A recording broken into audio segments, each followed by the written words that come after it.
Peace, love, and blessings, my people. I go by the name of Ozi Jarel, and I'm here to share with you my new docu-series.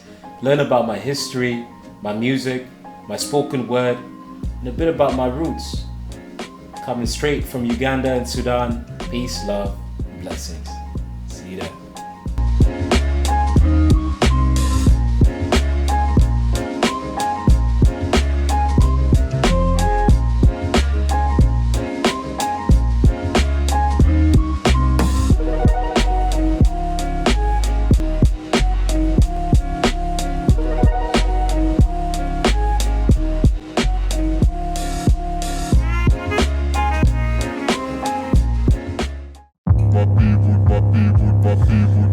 It's your boy Ozi Jarel. Listen, Wu-Tang said, cash rules everything around me. OJ said, cash rules negligence around me. Cash rules negligence around me. Put a couple dreams in the seats of an Audi. Waiting for my homies who are real to surround me. I ain't sleeping on these niggas, or I'm getting kinda drowsy. Waiting to arouse me. Be super Sudanese warrior. Look at these wounds, how they feel the bleed over here. Legacies of a living breed of euphoria. Now wondering how dreams could just leave euphoria. See, memories were just a piece of my rebuttal. A puzzle that could never be solved without my morals and epidural. Making sure the damn born was as important as rules that they used to confine me. Checking into heaven, devils used to my ID. Took a couple shots of my bros, now my face in my IV. Faith in what I see, proof in the world. Now the bull from my high priest. Age of the fools, guess it's cool to be ignorant. Soul of a militant, living my life like I got gold on my fingertip. Prone to a world that controls insignificant. Look at my soul, I'm on a roll with my dividends. Checking my roots, see I was born in Kampala. Thinking the dreams, I leave my home as a martyr. I wish my soul could be harder. Rose to the starter. Legendary status of my moms could be proud of. Yeah, and that my moms could be proud of. Legendary status of my moms could be proud of. Yeah, listen. Wu-Tang said, cash rules everything around me. OJ said, cash rules negligence around me. Yeah, I'm looking at the energy around me. If bliss was a kiss, then I wish you could find me. Married to the game, had to pass on the dowry. Gifting any niggas ever thought they could doubt me. Coming from a past where it's hard to believe in. Sitting in the mosque being sworn to a legion. Forced to a treason, leaving thoughts on my fate for a reason. But could the world understand it, conform to a standard? Pay my respect, is it wrong to demand a refund? Keep an open mind when I see one. Hopefully in time I could rerun the moment that my brain was conceived in. Every nation was full of vegans. Man saying thinking and living like them are divas. Took a couple puffs on my reefer. Get on my level before you reach her. Speaking the message of a Khalifa. Messenger pushing to be a leader. Viva the era of self-respect. So could you give me a second? Gotta catch my breath. Gotta catch my breath. Gotta catch my breath. Nah, see I was born from death and putting pain under pressure till my crystals met. Dizzy, I thought my mama got a world to bless with me, but no one with me till my victory lap. And paid to be rapping, now tell me. Wu-Tang said, cash rules everything around me. OJ said, cash rules negligence around me. Wu-Tang said, cash rules everything around me. OJ said, cash rules negligence around me. My people, let's get it now. My people, let's get it now. My people. Huh? My people. Yeah.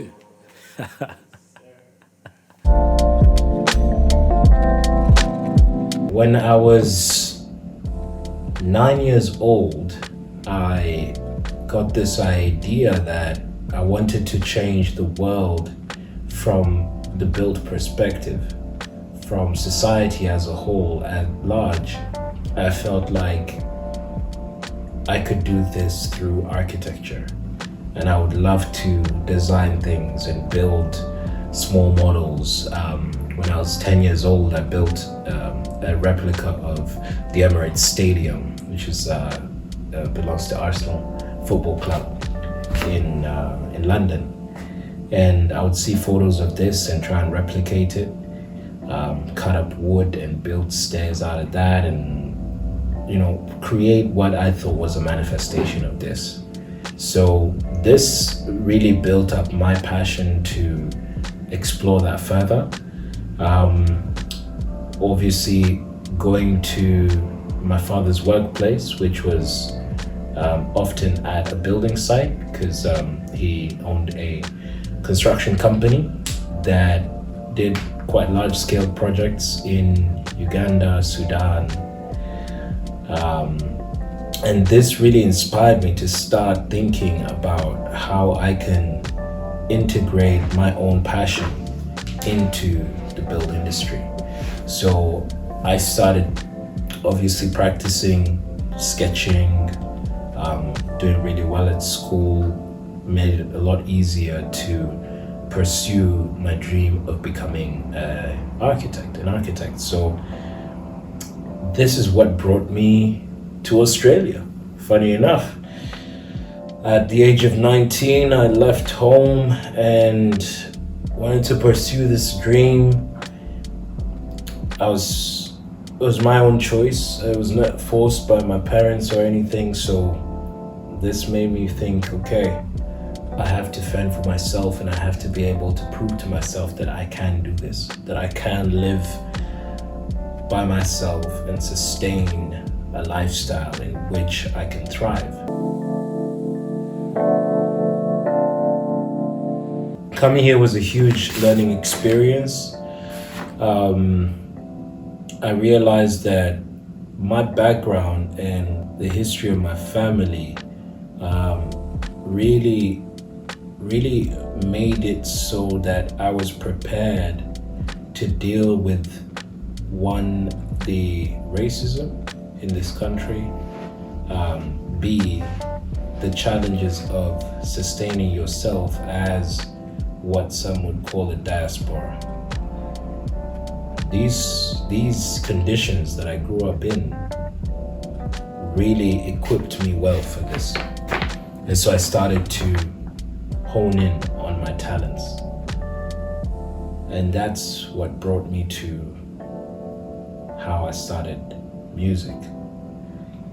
This was the way I was able to sustain in this country.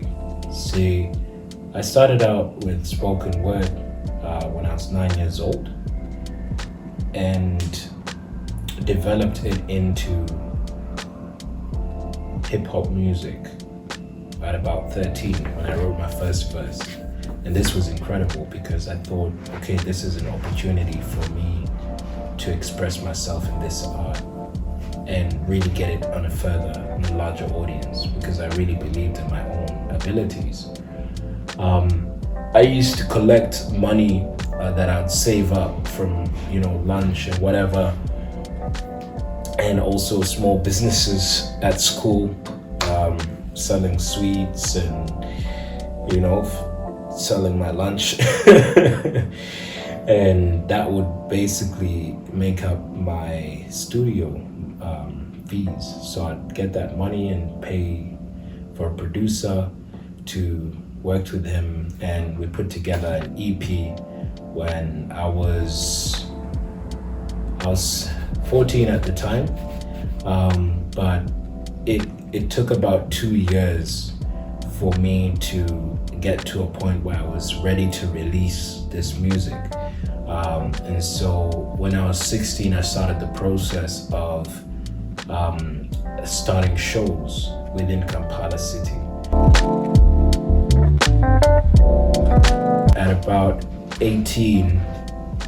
17 turning 18, I produced my first solo mixtape, and it was produced by a producer called Paul Shan, and he was doing his thing at the time in Uganda, and we would go for spoken word open mics every week, and that was my platform to kind of test these songs out.